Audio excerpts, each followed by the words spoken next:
What type of insurance do you need for your practice? This may not sound like the most exciting topic in the world, not the most glamorous thing to talk about, but it is really important that you know, as a healthcare entrepreneur, what insurances you need to make sure you have on hand before you start seeing patients, before problems arise. You have to have that insurance in place. And I promise it is more than just malpractice. So stay tuned and we will break them down for you.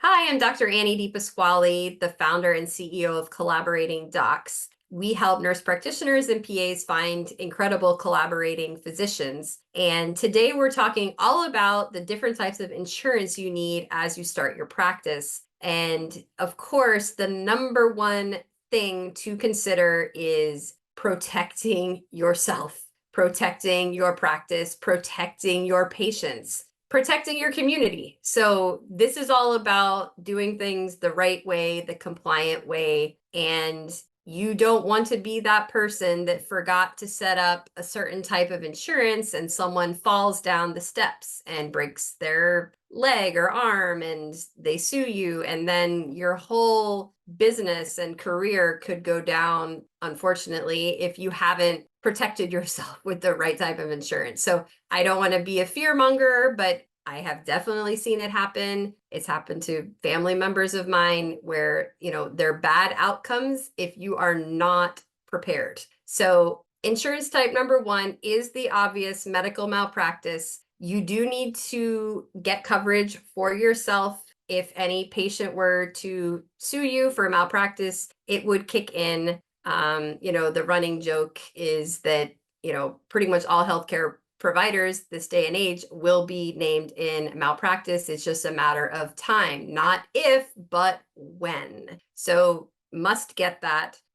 You also, if you have a collaborating physician, you must cover their medical malpractice. At Collaborating Docs, we provide it for our physicians as part of our service if you work with us. So make sure you have them covered. The covers they have for their own practice does not cover them for collaborating with you and your practice. Number two is business insurance. So there's lots of business insurances like general liability and property insurance. This will depend, your setting type. Are you virtual telemed based? Are you in person?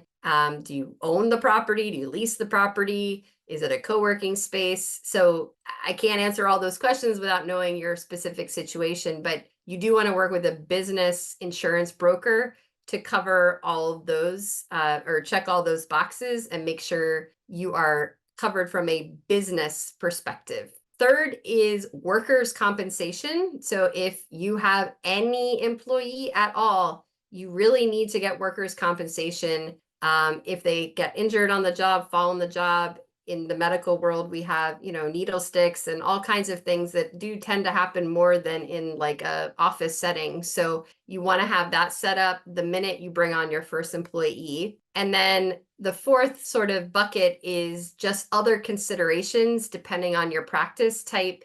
You may want to get cyber security. You might want professional liability. You would really want to work with an insurance agent who can guide you and tailor the package to fit your needs. So I like to do things in threes. And I would recommend talking to 3 different insurance brokers and see what they tell you. And hopefully you start to see a commonality like, oh, okay, all 3 recommend that I get professional liability, but only one of them thought cyber. So 2 didn't. I think probably not necessary. I don't have a big online presence and my website is, minimally used. Cyber, probably not. So you get the idea. You want to start to sort of crowdsource to get good information on what the general consensus of your needs are. That's at least how I typically handle these sorts of things. So I hope you found this helpful. If you're at this point, this stage in starting your practice and needing insurance, good for you. It's an exciting time. And just be sure to protect the asset, which is you and your practice and your patients. So I will see y'all next time and good luck getting your insurance.